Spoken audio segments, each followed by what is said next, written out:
I'm not a fan of the really long, obnoxious vlogs that are like 18 minutes and just they draw on way too long.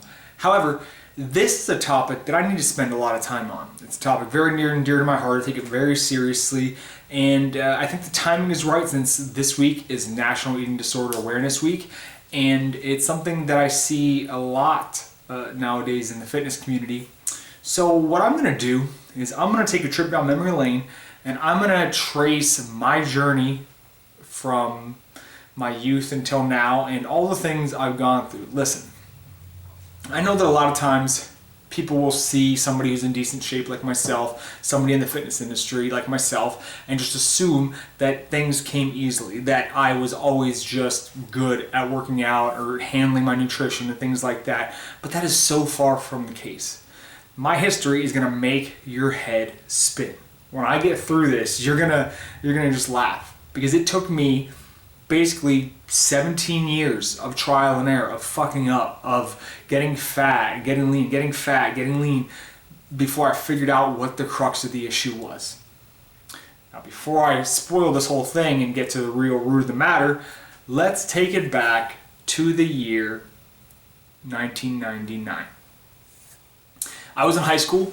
I was playing high school football, and the coaches there were encouraging us as offensive linemen that we needed to gain weight. So I did, like any good player would, he listened to his coach. I would just eat a lot. And the thing was, I had grown up in a family where eating was important. Okay, eating was part of every one of our holidays. You know, Christmas, Thanksgiving, Easter. Every holiday had some type of food or foods associated with it in my mind. Now, my sister was blessed with a very fast metabolism. She got that from my dad. I got a slow metabolism from my mom, okay? I'm not complaining, I'm just saying that's the way it was. I used to watch my sister eat entire loaves of bread. It was nuts, and yet she wouldn't gain a pound. Now, I'm not saying that my diet was good by any means. I used to just crush everything in the house. My parents would get mad because they'd buy a box of fruit snacks or a box of cookies and it'd be gone in a couple of days. Now, I was just following my sister's lead. We were both eating a lot, and it just so happened that I got the short end of the stick as far as the metabolism goes. I was gaining weight every year, and I was told to gain weight to be better at football, so I took that as a license to be disgusting. Let's break down my diet from that year, my senior year. My junior and my senior year, I pretty much ate the same. For breakfast, I would have a 20-ounce Mountain Dew, regular Mountain Dew. Now, this is important to note. I used to drink so much regular soda, it was probably 50% of my daily calories, if not more. I would probably drink close to, if I had to guess, 64 to 128 ounces of soda per day. And that was a consistent intake. So I would have that for breakfast, very nutritious, you know, got all my vitamins and minerals taken care of, lots of protein in that, lots of healthy carbohydrate. And so I'd go to lunch, and I wouldn't eat anything until lunch. I don't know how that happened. I was shoving everything else in my face. I guess there was nothing nearby for me to eat. So I'd go to lunch, and I would go through the lunch line, typical high school lunch, and I would get the double serving of whatever it was. For 25 cents, you could get double of whatever the daily meal was. I love double nacho day, man. That was my shit. I mean, slop it on there. So then I would get double whatever, double hamburger, double nacho, double pizza. And I'd eat that, drink some whole milk, and then I would go to the a la carte line, which you probably had an a la carte line in your high school if you grew up in this era, where you could get the good stuff. I would get a piece of Domino's pizza and one of those gigantic ass cookies it was the kind that would like leave a grease stain if you set it on a napkin. Those kind. You know what I'm talking about, former fat kids.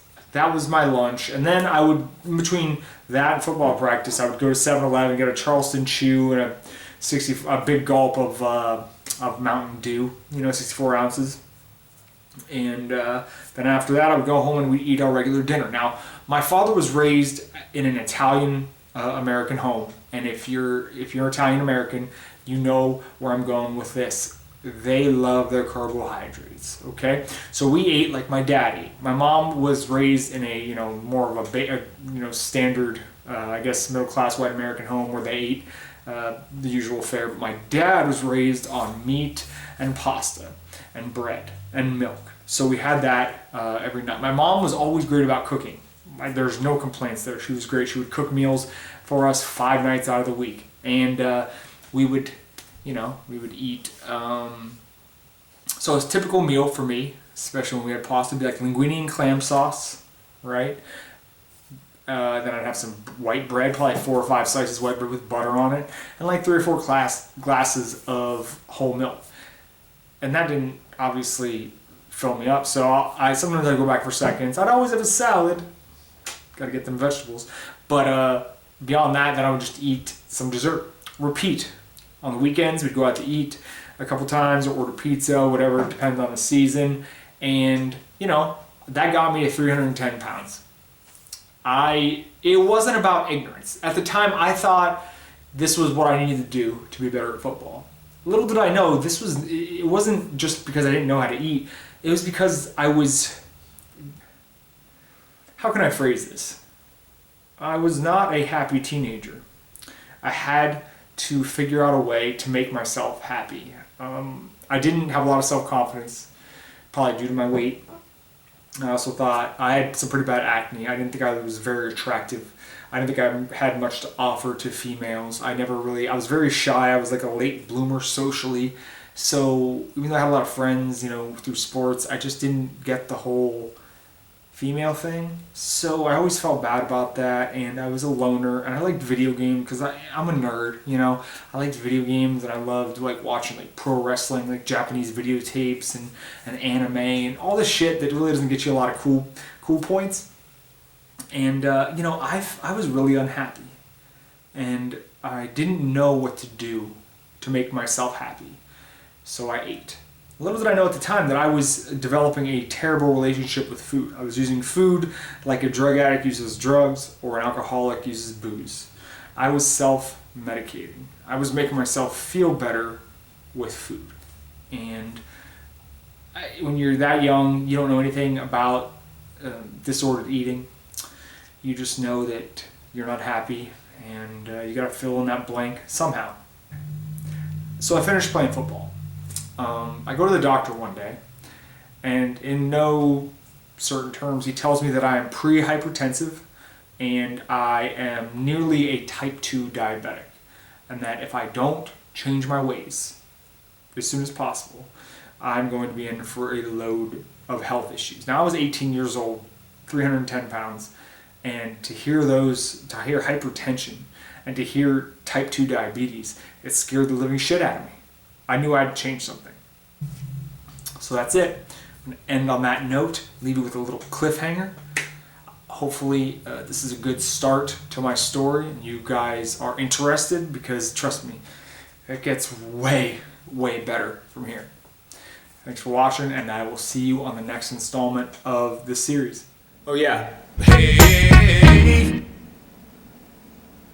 Eat ice cream. Every day.